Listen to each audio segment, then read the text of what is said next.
This video is part of my ongoing series, How to Think Like an Architect. Today's topic, questioning assumptions within the context of analyzing criticism. Our example, we're going back to George R.R. Martin's comments about Tolkien's work when he received an award for meaningful contributions to discussion in the arts at Trinity College Dublin. Architectural Artcast. When analyzing criticism, or any argument for that matter, you're entering into the world of interpretation. There can be more than one legitimate interpretation, just as there's more than one legitimate way to analyze an argument or criticism.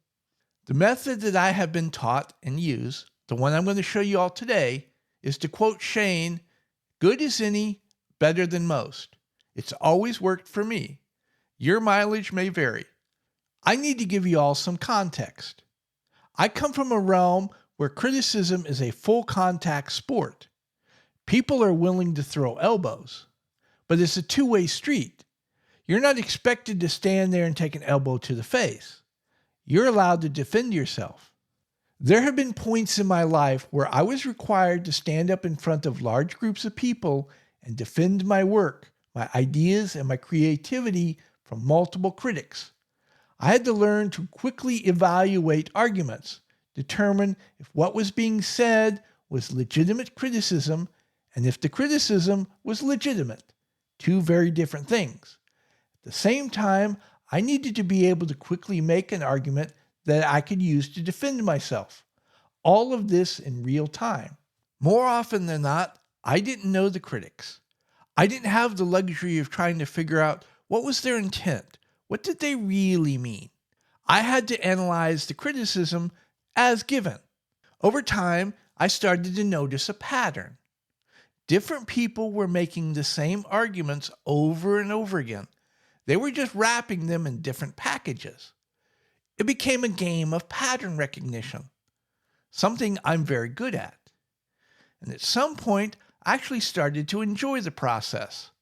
I'll let you all decide what that says about my mental health.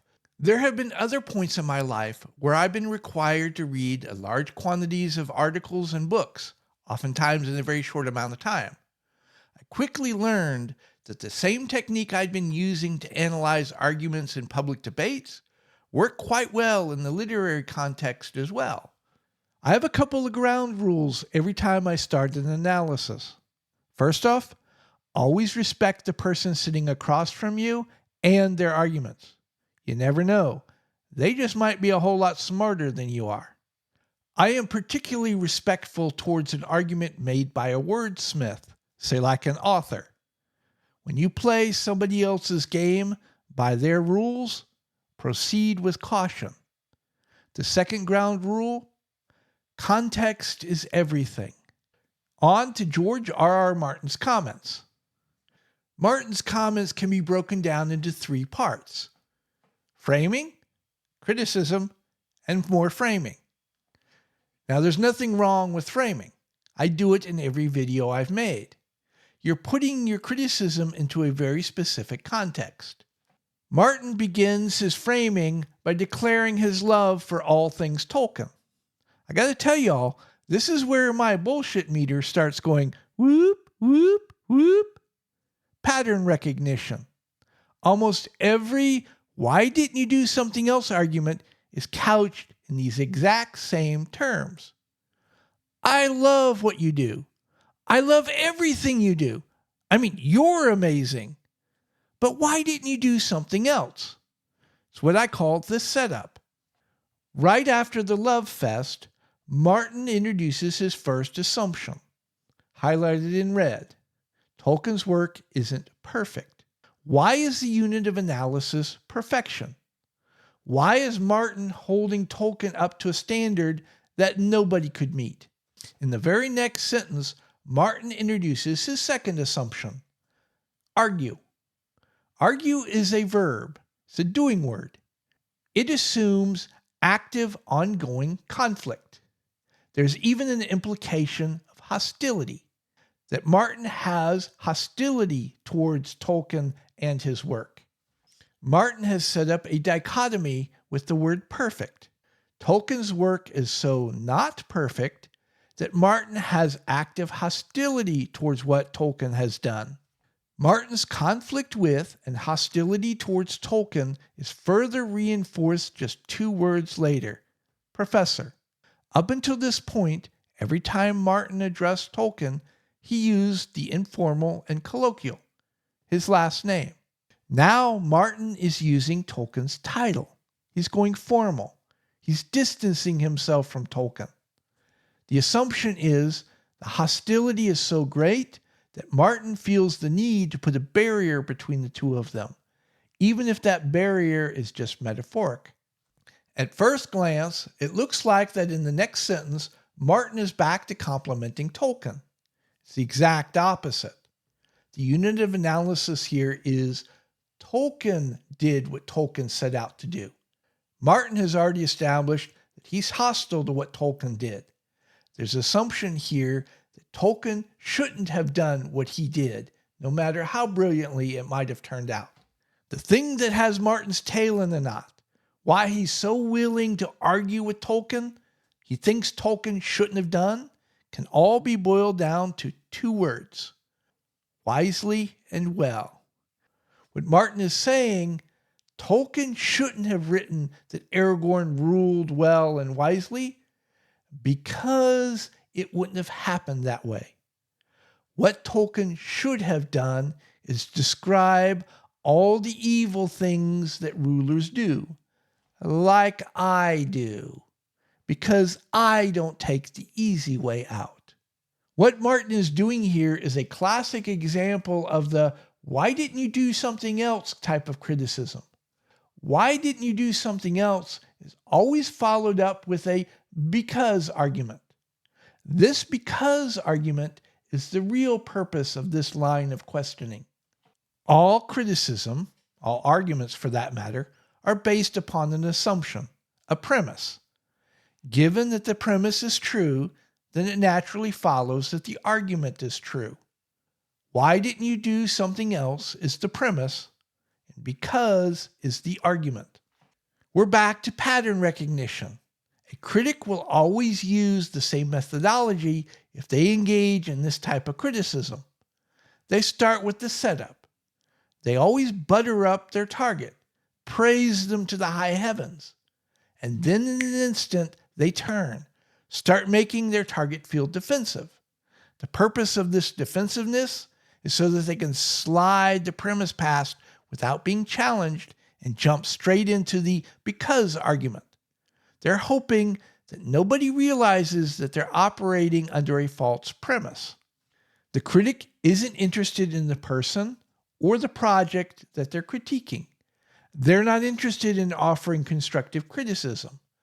They're using this opportunity as a platform to push their because argument, to push their agenda. Martin's because argument is the orcs. Tolkien shouldn't have written Aragorn ruled wisely and well because of the orcs. The rest of Martin's comments are framing. They're justifying his because argument. He has 2 problems with the orcs. His first one, he's explicit. Genocide. There's a lot of orcs left over.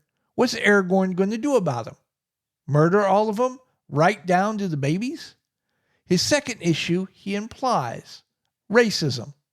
The orcs have been fighting with the other races for millennia. A lot of hatred has built up on both sides. Martin is asking, can they integrate into society, intermarry with the elves, become equal citizens with equal rights under Aragorn?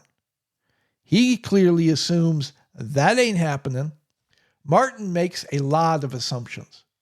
We're going to address just 2 of them. First, why would the orcs be Aragorn's problem in the first place? Aragorn doesn't rule all of Middle-earth. He just rules one section. Why should we assume the orcs would have stayed in Aragorn's realm? Martin himself acknowledges the orcs ran away after the battle. Why wouldn't they just keep running to the far ends of the earth to get as far away from Aragorn and his ilk as possible? Martin's concerns about genocide? That's purely arbitrary, telling us more about Martin and his worldview than it does anything about Tolkien and the world that he created. Martin's second assumption is that because he and Tolkien have built their worlds on very different value systems, and Martin doesn't take the easy way out, doesn't write the easy sentences, naturally, his world, Westeros, is going to be more real and gritty than Middle-earth. This is a fallacy. Middle-earth is just as horrible a place with people doing equally evil things as Westeros. Remember, Gollum ate people, including small children.